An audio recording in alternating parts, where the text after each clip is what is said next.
Let me just say from the get-go, you are making a great decision to watch this video.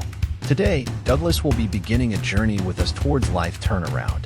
Because there are so many subjects that need to be covered, he is going to tackle them one at a time, in short, 10-minute talks. He is going to be discussing things in a how-to manner, ensuring that you leave the video with not only inspiration to add value to your life, but simple strategic steps that you can begin to implement immediately. These videos will be posted weekly, so to ensure you are able to stay updated as they are released, please subscribe to this channel, like the videos, and as always, feel free to share them with your friends. Thank you so much. So without further ado, here's Douglas. Hey everybody, I want to jump right into this. I want to make sure I respect your time and go through these things that we're talking about today. We are talking about money. We're going to talk about how you can get more money because I know that's important. If you think about it, every single person watching this video, along with every single human being on the planet, it seems, well, there might be a few that disagree with this, but that's okay. But everybody wants to be the best version of themselves. That's why, we work hard, and that's why we dream big and risk much and try new things and change jobs and get counseling and go on the fad diet and try to watch things that will help us make more money and better decisions. And we all want to do better. We all do. All of us do. And, so we're going to really just kind of hone down on that making more money. And I want to help you today to increase your salary, increase your income, get you to thinking about investment ideas and so on and so forth. But we're not going to talk about the specifics of those things. We're really going to go back into the mindset and talk about some things that are first and foremost are very, very important as far as making more money. So if you're ready, here we go. Number one, I told you I'm going to keep this short. I'm going to go by bullet points so that you can maybe take notes or remember them even better and keep it under 10 minutes. So here we go. Number one, if we're going to have more money, and we all want more money, we do. We're going to have to, number one, we're going to have to stop feeling bad about it. We're going to have to remove those thoughts of undeserving or unworthy of money and all those things that in a lot of ways, society will teach us, political figures will tell us that, even though they're getting money themselves. But, and especially religion, especially, church and religion, we're going to have to avoid things that cause us to think negatively or wrongly about money. Yeah, we'll talk about that church thing in just a minute because I don't want you to leave here offended. So bear with me. You won't leave here offended if you'll watch the whole video. We have to remove that type of thinking. So let me give you a couple things to help you, some how-tos that will help us and help you better do that. Number one, we have to really appreciate and make better decisions about the people that we choose to hang out with. We do. That has to be first and foremost in our life, that we choose not just better friends and listen to my heart, but better networking groups, choosing the right church. And a little side journey here, I am creating a video, a 10-minute video future a few weeks out about how to choose the right church. We're going to talk about that. Some of the 4 or 5 things that help us to choose the right church, what's important to find in a church. And so going back to this, but choosing the right people, choosing to hang out with the right people. I had a friend tell me this a few years ago, and I'm just going to repeat it. We've probably all heard it before. I'm certain that you have. But he said this, he said, Doug, now listen closely. That's what he said. Listen closely. And I said, okay, I'm listening. He said, if you hang out with 9 broke people, guess who number 10 is going to be? Well, it's going to be me. He said, that's right. He said, now listen, on the other hand, if you hang out with 9 millionaires, guess who number 10 is going to be? I smiled. I said, me. And it goes back to this. You hang out with 9 turkeys, you're going to be number 10. You probably are number 10 if you're hanging out with 9 turkeys. But if you're hanging out with 9 eagles, guess who number 10 is going to be? It's that important. We know this. It's important. And some of these relationships that you have with people, some of these things are better if you just kind of either break them off, leave, or stop being so much involved in their life, because people that you hang out with, you will become the summation of the people that you associate with, period. That's why it's important to go to the right church. You know, churches, and just a little bit about this, churches have tried for so long to be the moral compass of the people that attend. They do. And, you know, I am totally against a church standing up and saying that this organization needs to be my moral compass. I was given a moral compass by God. I was. Churches are designed and supposed to help us get to a place to where we are the full expression of God's best and God's glory on the earth, and understand that all things were created for our good. And God has given us all these things to richly enjoy. So it's important, not just with the people you hang out with and businesses that you hang out with and the people that you support, but it's also just as important that the churches and the religious organizations that you associate with. So that's number one. Number one, hanging out with the right people. It'll help you change that mindset from poverty to wealth. It will. Number two, just as important, read good books. Hey, I hear this all the time, and it's really frustrating. It's really aggravating to me, because I know that people that say this, honestly, if you're watching, we're not here to offend anybody, but if you say things like what I'm about to say, you really don't have a clue.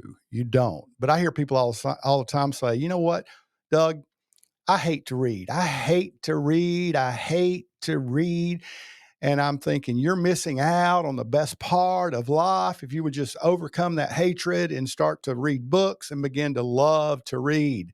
Now, I don't necessarily mean you have to pick up a book and read it this way. My Lord, we've got technology now.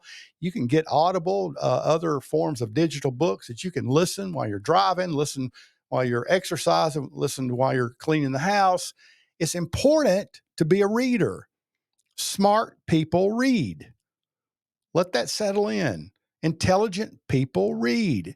Reading influences our thinking. And so it's important that we read, not just for entertainment, but read for inspiration, and read for inspirational reasons, and read to build faith in our spirit, man, in our mind, our will, our emotions, the way we feel. We ought to be able to get up in the morning and go, yeah, this is a day that I prosper. I prosper today. Wealth comes to me today based on the people I'm hanging out with and the books that I'm reading. You know, one good book that I've read, I got this book, a friend of mine told me about it about 2.5 years ago. And I was broke at the time, and I didn't know what to do. I'm putting in for jobs and begging God, and just all the stuff that a lot of you readers are doing now. You want better, you just don't know how, and you're not being taught that at your church or your groups that you go with, and certainly not at your Thanksgiving dinner with Uncle Joe and all your relatives. They're not helping you with that. So it's up to you. So you take responsibility and choose to read. And so about 2.5 years ago, a friend of mine said, hey, Doug, I got a really good book. I think you'd like it. I think you ought to read it. And it's called The Science of Getting Rich. Let me hold that up there. I don't know if you can see it, but it's called The Science of Getting Rich by Wallace D. Wattles. Now, the book, I will tell you this, is about 120 years old. And it reads that way. Some of the illustrations, you think, what in the world is that? But it's a really solid book. As you get through, you start reading, you understand that, man, this is life changing. And so I've actually read this book, I don't know, man, maybe 24 times I've read it, 24 times.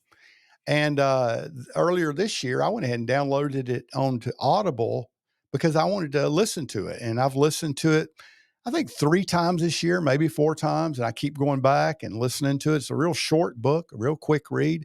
And I just want to encourage you. I encourage everybody to start out with something like this. Now, I'm not normally going to get up here and go, hey, these are my top 10 books, unless you email me or contact me or send me a text. But this is the number one book outside the Bible that I read concerning my own personal wealth and my family's wealth. It started with this mind change, and it's that important. This book was a game changer for me. And I'm sure that it would be for you as well. And you can get it on Amazon. Just go there. The Science of Getting Rich by Wallace Wattles. Order your copy. I think they're $7 or $8. But who's to worry about that? Because your salary is about to double and triple. Your income's about to go through the roof as you watch these videos and read books and hang out with me a little bit. So it's important. People you hang out with, the books you read. And then lastly, the third thing to end this video is this: we have to develop a lifestyle of thankfulness. Now, I don't know why, but that was kind of hard for me to grab hold of. And so I had to retrain my thinking and retrain my brain to be thankful. And it was kind of fun, in the beginning, but laborious and also at the same time irritating. If anything can be fun and irritating at the same time, trying to be thankful is one of those things.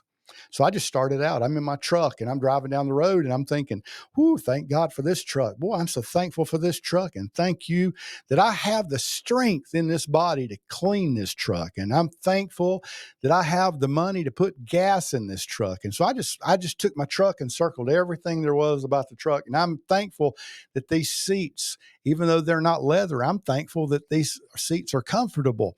And I'm thankful that they're not broken. And I'm thankful for my tires. And even though I've got a nail in one of them, or I did at the time, I'm thankful that it's not flat. And, and that just led me, because I'm driving down through our city, and I live in a big city, a big metropolitan area.